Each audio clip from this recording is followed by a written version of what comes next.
আসসালামু আলাইকুম ওয়া রাহমাতুল্লাহ। আজ আমরা শিখব কখন 1 is equal to 2 হয়। চলেন আমরা শুরু করা যাক। ধরি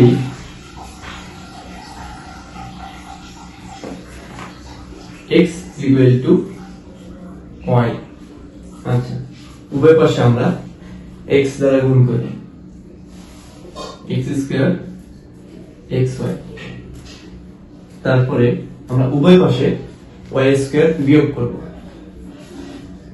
x square minus y square is equal to xy minus y square. এখন আমরা দেখতে পাচ্ছি এখানে সূত্র পড়ছে, আমরা সূত্রটা একটু ভাঙাই।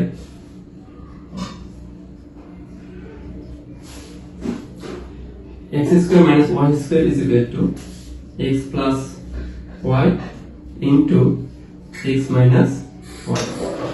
এখানে লিখতে পারি আমরা, এখানে উভয়টাতে y আছে, কমন আছে, তাহলে আমরা y কমন নিতে পারি। আমার y কমন গেলে থাকে x মাইনাস y।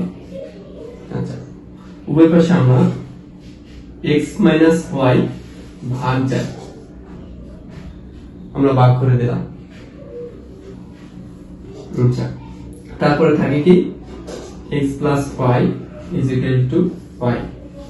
আর আমরা এখানে কি নিলাম, x is equal to y।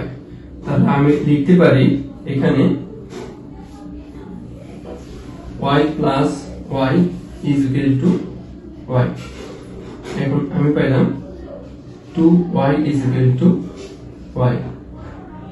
y কাটা গেলে এখানে থাকে 1, এখানে থাকে 2, সুতরাং 2 is equal to 1।